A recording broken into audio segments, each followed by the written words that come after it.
सम्मानित प्रधानाचार्य जी व पंचायती समस्त वरिष्ठ अध्यापकगण व शिक्षिकाएं एवं प्यारे बच्चों, जैसा कि आप सभी को जानकारी है, मैम ने बहुत अच्छे तरीके से बताया भी। कल 12 जनवरी स्वामी विवेकानंद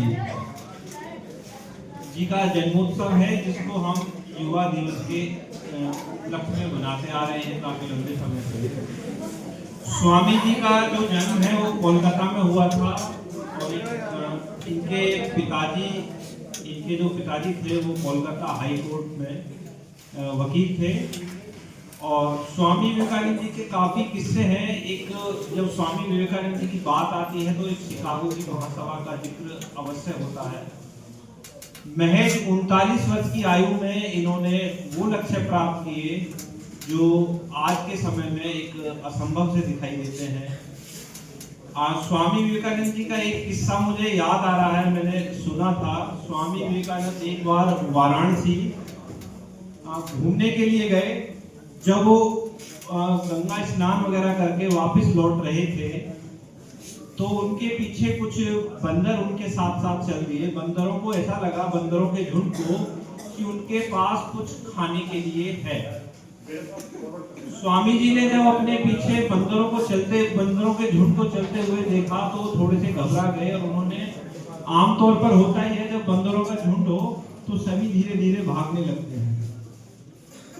स्वामी जी भागने लगे, स्वामी जी पसीने पसीने हो गए। अब स्वामी जी मन ही मन सोच रहे थे इनसे कैसे पीछा छुड़ाया जाए।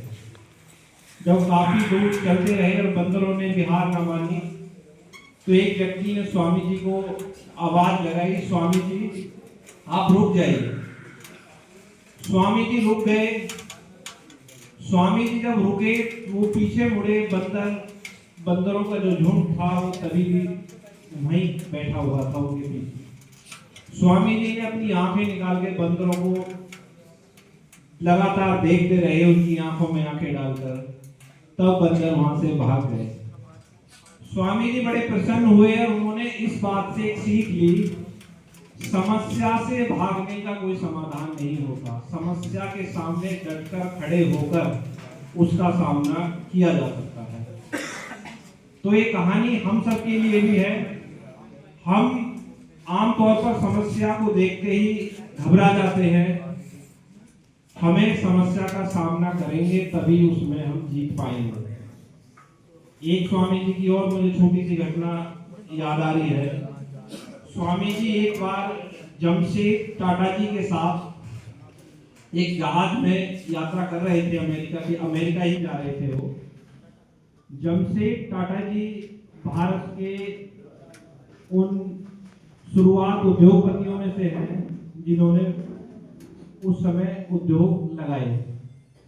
तो जब स्वामी जी उनसे यात्रा के दौरान बातें कर रहे थे तो स्वामी जी ने पूछा कि आप कैसे अमेरिका जा रहे हैं, क्या कार्य है। उन्होंने बताया कि मुझे विदेशों में अपना उद्योग स्थापित करना है। स्वामी जी ने उनसे आग्रह किया कि आप जो उद्योग विदेशों में लगा रहे हैं इससे फायदा विदेशों को होगा, हमारे भारतीय नौजवान और हमारी भारतीय अर्थव्यवस्था को इससे फायदा नहीं होगा। उन्होंने स्वामी जी की बात पर विश्वास करते हुए उन्होंने उनसे वादा किया कि मैं जो भी अब उद्योग लगाऊंगा वो भारत में ही लगाऊंगा, भारतीयों को उससे फायदा हो।